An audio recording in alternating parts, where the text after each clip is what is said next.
रात के करीब 9:30 बजे ब्रिज कैंडी अस्पताल की लाइटें एक एक कर जल उठी।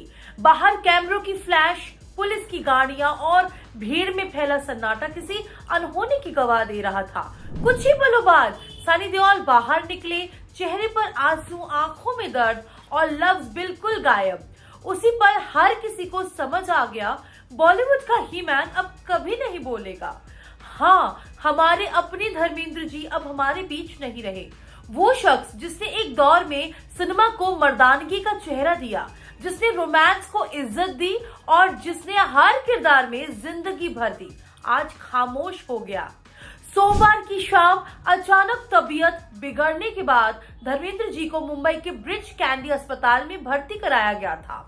डॉक्टरों की पूरी टीम लगातार इलाज में जुटी रही। वेंटिलेटर की खबरें आने लगी, लेकिन परिवार ने चुप्पी बनाए रखी। और फिर रात ढलते ढलते एक एक उनके चाहने वाले सितारे अस्पताल पहुंचने लगे। सनी, बॉबी, सलमान, शाहरुख, गोविंदा, हर कोई बस एक ही बात सोच रहा था, क्या वाकई अब ये अंत है? और फिर वही हुआ जिसका डर सबको था। 89 साल की उम्र में धर्मेंद्र जी ने दुनिया को अलविदा कह दिया। एक युग खत्म हो गया। 8 दिसंबर 1935 को पंजाब के लुधियाना के साहनेवाल गांव में जन्मे धर्मेंद्र सिंह देओल एक आम जाट सिख परिवार का वो लड़का जिसने फिल्म फेयर टैलेंट हंट में अपनी एक तस्वीर भेजकर इतिहास लिख दिया।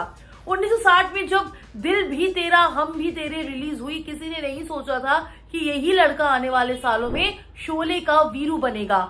अनुपमा का देव, सत्यकाम का ईमानदार आत्मा और चुमके चुमके का सबसे प्यारा प्रोफेसर। 70 का दशक आया और धर्मेंद्र को दुनिया ने the most handsome man alive कहा। वो सिर्फ हीरो नहीं थे, बल्कि परिभाषा थे हीरोइज्म की। सलमान, संजय, यहाँ तक कि अमिताभ तक, हर कोई उनके स्टाइल, उनकी चाल, उनके डायलॉग से सीखा करता था। कहते धर्मेंद्र वो इंसान थे जो शूटिंग के बाद भी लाइटमैन, स्पॉट बॉय और जूनियर आर्टिस्ट से हंसकर बात करते थे। उन्होंने कभी स्टारडम को सिर पर नहीं चढ़ने दिया। और शायद यही वजह है कि आज पूरा देश, हर वर्ग, हर उम्र का इंसान उनकी विदाई पर रो रहा है। मुंबई पुलिस को भीड़ संभालने में मुश्किल हो रही है। लोग कह रहे हैं धर्मपाल जी गए नहीं, अमर हो गए। क्योंकि असली सुपरस्टार वो नहीं होता जो पर्दे पर चमके। असली सुपरस्टार वो होता है जो लोगों के दिलों में बस जाए। आज जब हम पीछे मुड़कर देखते हैं तो महसूस होता है कि धर्मेंद्र सिर्फ फिल्मों का नहीं, वो एक एहसास थे। उनके डायलॉग्स, उनकी मुस्कुराहट, उनकी मर्दानगी, सब कुछ किसी युग की तरह याद रहेगा।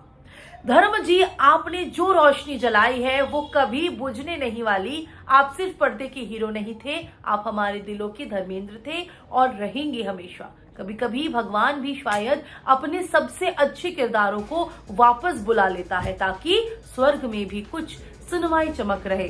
सलाम उस असली हीरो को जिसने सिनेमा को इंसानियत सिखाई।